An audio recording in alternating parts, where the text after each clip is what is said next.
Dear students, we were discussing about the topic transportation in plants. We had discussed that there are some materials that are to be transported from the roots to the different part of the plant, for example water and minerals, and there are some material which are prepared by the leaf and they are to be transported to some other storage organs, that is the food, or you can say photosynthetic products. So for this transport, we said that there is a requirement of a specialized system, and this specialized system was xylem and phloem. The xylem is the transport system for the water and the minerals, and it is a unidirectional transport, means it will transport from roots to the top of the plant, whereas the food was transported, that is the carbohydrates or the sugar will be transported in the phloem, which was a specialized tissue for the transport of the food. So we had discussed one method for transport of water and minerals, and that method was known as a root pressure theory. The root pressure theory suggested that the roots are the part of the plant which are in the contact of the soil. Roots जो है वो plant का ऐसा part है जो soil के contact में होता है. अब सॉइल जो है उसमें कई तरह के मिनरल्स, आयंस सब प्रेजेंट है. तो ये जो आयंस है वो सॉइल में से एंटर किस में होते हैं? Into the roots. Actively enter होते हैं, मतलब with the requirement of energy. ये जो आयंस होते हैं वो रूट में एंटर होते हैं. आयंस के रूट में एंटर होने की वजह से there is a difference in the concentration of ions in the root and in the soil particles. मतलब सॉइल जो है उसमें आयन कंसेंट्रेशन कम हो जाता है और रूट्स जो है उनमें आयन कंसेंट्रेशन ज्यादा हो जाता है. Due to this, with this ions, the water also gets transported from the roots, from the soil into the roots. मतलब आयंस जैसे जैसे मूव होते हैं उनके साथ साथ वाटर भी मूव होता है. तो वाटर जो है वो भी सॉइल में से कहाँ आता है? Into the roots. और रूट्स में एंटर होने पर फिर वो वाटर ट्रांसपोर्ट होता है to the different parts of the plant. तो ये जो आयन का मूवमेंट है that creates a difference in the concentration, जिसकी वजह से वाटर एंटर हुआ है. तो ये जो है वो एक तरह का पॉजिटिव प्रेशर है. पर ये पॉजिटिव प्रेशर का सिर्फ एक ही ड्रॉबैक था, that it is not possible to have this positive pressure till a larger height of the plant. मतलब ये जो पुश करने वाला प्रेशर है कि आयंस अंदर आ रहे हैं इसलिए वाटर भी अंदर आ रहा है, तो रूट्स में से थोड़ा थोड़ा थोड़ा करके वाटर जो है वो ऊपर की तरफ आ रहा है. पर ये जो पॉजिटिव प्रेशर है, ये पॉजिटिव प्रेशर इतना सफिशिएंट नहीं है that it can reach to the tall heighted plants. तो उसी के लिए उसी के ऑपोजिट एक दूसरा मेथड है जो ज्यादा प्रोमिनेंट मेथड है, और उस मेथड को हम बोलते हैं transpiration. But before looking upon transpiration, एक बार हम देख लेते हैं कि हमने रूट प्रेशर में क्या पढ़ा. अब ये रूट प्रेशर समझाया है with the help of a diagram. आप देख सकते हो कि ये जो है वो रूट का क्रॉस सेक्शन है, मतलब प्लांट के रूट पार्ट का क्रॉस सेक्शन है, और इस क्रॉस सेक्शन को हम माइक्रोस्कोप में ऑब्जर्व कर रहे हैं. तो माइक्रोस्कोप में ऑब्जर्व करने पर हमें देखने को मिलेगा very thin size root heads. तो आपको जो ग्रीन कलर का स्ट्रक्चर दिख रहा है वो क्या है? एक रूट हेयर है. और रूट हेयर के आसपास जो आपको दिख रहा है वो है सॉइल पार्टिकल्स. मतलब रूट्स जो है वो तो पेनेट्रेटेड है सॉइल में, तो आसपास क्या है? सॉइल पार्टिकल्स है. तो ये जो सॉइल पार्टिकल्स हैं उनमें मिनरल्स होंगे, आयंस होंगे. तो ये जो आयंस है वो एंटर होते हैं किसमें? रूट हेयर में. आयंस रूट हेयर में एंटर होने की वजह से वाटर जो है वो भी एंटर होता है रूट हेयर में. अब आप देख सकते हो that how it is going to travel. तो रूट हेयर में से वो कहां पे एंटर हो रहा है? Into the epidermal cells. Epidermis के सेल्स को क्रॉस करके ये जो लार्ज एरिया है सेल्स का, इसे हम कहते हैं कॉर्टेक्स या तो फिर कॉर्टिकल सेल्स. ये कॉर्टिकल सेल्स जो होते हैं वो पैरेन्काइमा सेल्स होते हैं. मतलब पैरेन्काइमेटिक सेल्स को क्रॉस करके ये किसमें एंटर होता है? This is now going to enter into the vascular bundle. Vascular bundle मतलब जिसमें आता है जाइलम और फ्लोएम. तो यहां से क्रॉस करके वाटर किसमें एंटर हो रहा है? Into the xylem. अब ये जो जाइलम है वो यहाँ पे आपको सर्कुलर दिख रहा है, बट एक्चुअली वो क्या है? It which is a complete tubule like structure. जो हमने बात की थी कि जाइलम एलिमेंट्स में दो चीज आती है, क्या, ट्रैकिड्स और वेसल्स। तो ये जो है वो वेसल कंपोनेंट्स हैं and these vessel components are connected to each other. ऐसे कनेक्टेड होते हैं that they form a channel like structure. मतलब एक बार वाटर जो रूट्स में से यहाँ जाइलम तक आ जाए, फिर जाइलम में से ये वाटर जो है वो कहाँ जाएगा, in the whole xylem vessel. और ये वेसल में ट्रैवल करते करते वाटर जो है it will reach to the stem, it will reach to the leaves and all other parts of the plant. तो ये जो प्रेशर है ये एक पॉजिटिव प्रेशर है, और ये पॉजिटिव प्रेशर का एक ड्रॉबैक है that this pressure by itself is unlikely to be enough over more heighted plants. मतलब ये इनफ नहीं है ज्यादा हाइटेड प्लांट्स के लिए। ये पॉसिबल किसके लिए है, छोटे छोटे हर्ब्स और श्रब्स जो होते हैं उनके केस में root pressure is possible, but higher plants में रूट प्रेशर जो है वो सेटिस्फैक्टरीली ऊपर तक, मतलब टॉप जो ब्रांचेस है, लीव्स है, वहां तक वाटर पहुंचाता नहीं है। तो और कौन सी मेथड हो सकती है, तो जो दूसरी मेथड है जो हायर प्लांट्स मतलब हाइटेड ट्रीज और ह्यूज प्लांट्स और ट्रीज में जो मेथड यूज होती है वो मेथड को हम कहते हैं ट्रांसपीरेशन पुल थियरी। क्या कहते हैं, ट्रांसपीरेशन पुल थियरी। अब transpiration, what was transpiration? Transpiration मतलब loss of water in the form of vapour, loss of water in the form of vapour. तो इसे हम कहते हैं ट्रांसपीरेशन। तो एक फॉर एग्जांपल मान लो कि ट्री है एंड ट्री के ये जो रूट्स हैं, ठीक है, तो रूट्स जो है वो यहाँ पे completely they are present in the soil, और ये ट्री जो है उसको एडिक्वेटली वाटर सप्लाई दिया हुआ है, मतलब काफी पानी है सॉइल के अंदर, मतलब पानी का कोई प्रॉब्लम नहीं है इस ट्री को। तो यहाँ पे क्या होगा, ये थियरी कैसे काम करती है, instead of water directly entering over here, यहाँ पे क्या हो रहा है कि ट्रीज के सरफेस, ट्रीज के सबसे मेन टॉप रीजन क्या होता है, लीव्स होता है, और लीव्स में क्या होता है, स्टोमेटा होता है। तो ये जो स्टोमेटा होता है, जब स्टोमेटा ओपन होता है तो हमने पढ़ा है कि ओपन स्टोमेटा का काम क्या है, एक्सचेंज ऑफ गैसेस। पर गैसेस को एक्सचेंज करने के साथ साथ स्टोमेटा जब ओपन होता है तो उसमें से एक और चीज लॉस होती है, वो है वाटर। और वाटर कैसे लॉस होता है, तो ऑब्वियसली टेम्परेचर बाहर ज्यादा होता है तो water is lost in the form of vapour. तो मैंने क्या कहा कि जो ट्री है, tree is adequately supplied with water, मतलब काफी पानी है नीचे। अब ऊपर क्या है, जो लीव्स हैं उनमें स्टोमेटा ओपन है, डे टाइम में स्टोमेटा ओपन है, तो ये स्टोमेटा में से क्या होगा, वाटर का इवोपरेशन होगा, वाटर का लॉस होगा। This loss of water is known as what, transpiration. तो ट्रांसपीरेशन हो रहा है, वाटर का लॉस हो रहा है। अब जब एक सेल में, मान लो कि गार्ड सेल में से पानी जब चला जाता है तो गार्ड सेल में पानी क्या रहा, कम हो जाता है, तो what it will do, it will take some amount of water from the neighbouring cell. तो नेबरिंग सेल में से थोड़ा पानी किस में आ रहा है, गार्ड सेल में। अब नेबरिंग सेल में पानी कम हो गया तो from where it will take the water, it will take it from the next cell. ऐसे करते करते हर एक सेल, उसके आसपास में जो सेल्स हैं उनसे वाटर लेता जाता है। तो अल्टीमेटली लीफ का लास्ट सेल कहां से पानी लेगा, it will take the water from the xylem vessel, क्योंकि लास्ट कनेक्टेड मिडरिप में क्या होता है, जाइलम वेसल होते हैं। तो मिडरिप का जो पोर्शन है वहां से वाटर लिया, वाटर वहां से लिया, तो उसके बाद के सेल मतलब कंप्लीट जाइलम वेसल में से हर एक कंपोनेंट में से पानी क्या कर रहे हैं, सक्शन पुल से खींच रहे हैं। मतलब एक के बाद एक सेल जो है वो वाटर को through the suction pull it is taking up the water.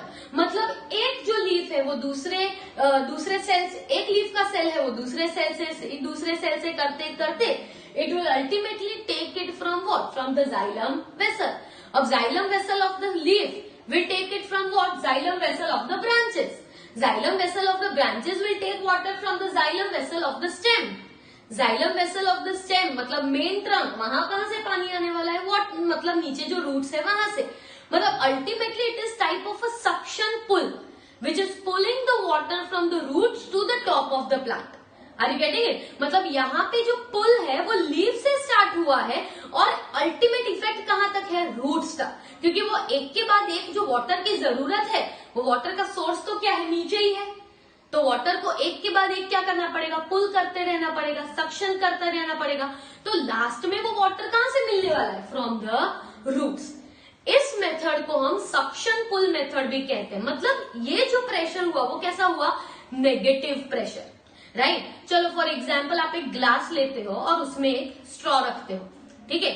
सिर्फ आपने स्ट्रॉ रखी है तो स्ट्रॉ में आधे तक पानी भर जाता है, आधी स्ट्रॉ में, मतलब आपका ग्लास तो फुल है पानी से तो आधे तक भरता है और उसके ऊपर पानी आता नहीं है। पर उसी की जगह पे अगर आपने स्ट्रॉ रख के आपने सक किया तो क्या होगा, पानी ऊपर तक आ जाता है। क्यों, क्योंकि आपने एक सक्शन पुल जनरेट किया है और ये सक्शन पुल नीचे से पानी को ऊपर तक खींच रहा है। तो वो जो सक्शन की मेथड है वो मेथड को हम क्या कहते हैं, ट्रांसपीरेशन। और हर एक हायर प्लांट्स में वाटर को अपटेक करने के लिए यही मेथड होती है जो है ट्रांसपीरेशन पुल मेथड। जबकि रूट प्रेशर जो था वो क्या था, पॉजिटिव प्रेशर, मतलब वो ज्यादा डिस्टेंस तक पॉसिबल नहीं था। तो यहाँ पे देखते हैं क्या लिखा है, if a plant has an adequate supply of water, मतलब प्लांट को ऑलरेडी इनफ वाटर सप्लाई दिया हुआ है। The water lost through the stomata, मतलब स्टोमाटा में से जो वाटर लूज हो रहा है that is going to be replaced by water in xylem vessel, मतलब स्टोमाटा में से पानी गया तो वो किस में से लेगा, नेबरिंग सेल में से। नेबरिंग सेल में पानी नहीं रहा तो वो किस में से लेगा, उसके बाजू वाले सेल में से। ऐसा करते करते लास्ट में किससे पानी मिलेगा, from the xylem vessel in the leaf. अब लीफ के जाइलम वेसल में पानी कम है तो लीफ का जाइलम वेसल किससे पानी लेगा, it will take water from the next, that is from the branches, xylem vessels present in the branches. तो evaporation of the water from the leaf, leaf में से जब पानी लूज हो जाता है तो एक सक्शन पुल क्रिएट होता है और ये suction pull is going to pull the water from xylem cells of the roots.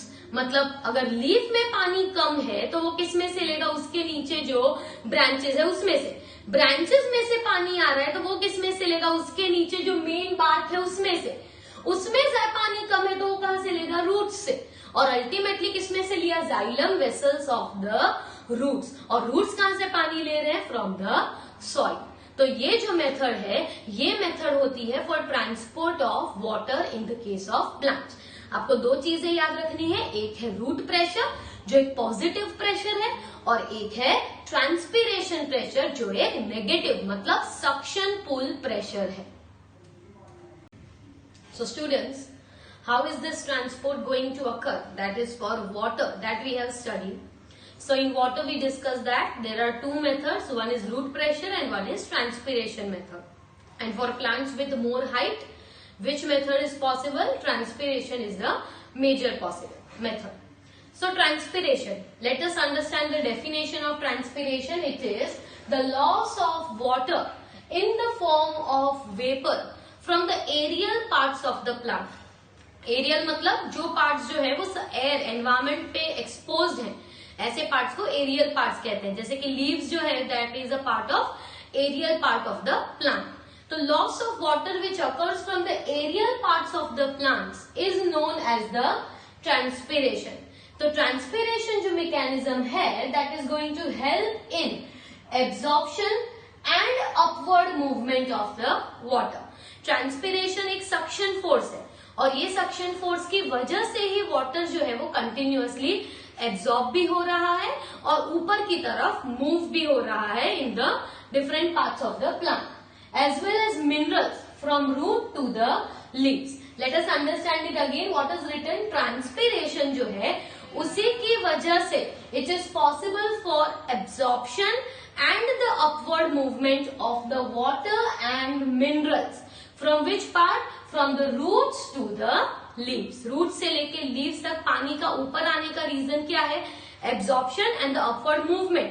ये किस वजह से होता है, due to transpiration. The effect of root pressure in transport of water is more important in the night time. Night time में क्या होता है, स्टोमेटा जो है वो तो क्लोज है तो क्लोज्ड स्टोमेटा है तो ऊपर की तरफ वाटर का मूवमेंट जो होगा वो नहीं होने वाला, क्योंकि ट्रांसपिरेशन फोर्सेस काम नहीं करेंगे, क्योंकि स्टोमेटा क्लोज है, मतलब पानी लूज ही नहीं होने वाला। पानी लूज नहीं होगा तो नेबरिंग सेल से वाटर लेने की जरूरत नहीं है। तो in that case root pressure will be a method that will help the plant to supply water up to an adequate height. During daytime, when stomata are open, दिन के time पे तो स्टोमेटा ओपन है, तो transpiration pull is the major driving force for the uptake of the water. तो day time में जो method successful है वो है transpiration, and in the case of night time when the stomata are closed, the method which can be good up to certain extent that will be the root pressure. However, root pressure का drawback तो वो रहता ही है कि वो ऊपर तक पानी नहीं पहुंचा सकता in the case of the higher large size trees. Now let us talk about the transport of food. अब हमने ये तो बात कर ली कि वाटर कैसे ट्रांसपोर्ट होगा, अब हम ये बात कर रहे हैं कि फूड का ट्रांसपोर्ट कैसे होता है। तो फूड एंड अदर सब्सटेंसेस जैसे कि अमीनो एसिड्स है या तो फिर दूसरे कोई न्यूट्रिएंट्स हैं, तो इनका ट्रांसपोर्ट कैसे होता है। तो फूड जो है मतलब प्रोडक्ट ऑफ फोटोसिंथेसिस, फोटोसिंथेसिस का एंड प्रोडक्ट क्या होता है, सुक्रोज मतलब शुगर होता है, are moved from leaves to other part of plant. Products of photosynthesis मतलब फोटोसिंथेसिस के प्रोडक्ट बनते कहाँ पे हैं, लीव्स में। तो लीव से कहाँ मूव होते हैं, to the other parts of the plant, मतलब प्लांट के दूसरे पार्ट्स में। इस प्रोसेस को, जिस प्रोसेस में फूड ट्रांसफर होता है from the leaves to different parts of the plant, उस प्रोसेस को हम कहते हैं ट्रांसलोकेशन।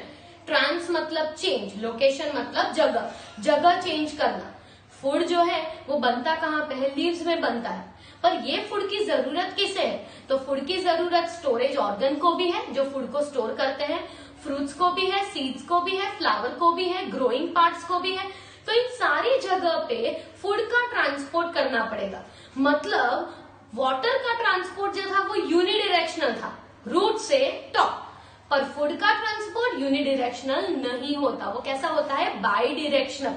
मतलब it will go from leaves to root also and it will go from root to some other growing part of the plant also where the food is required और where energy is required.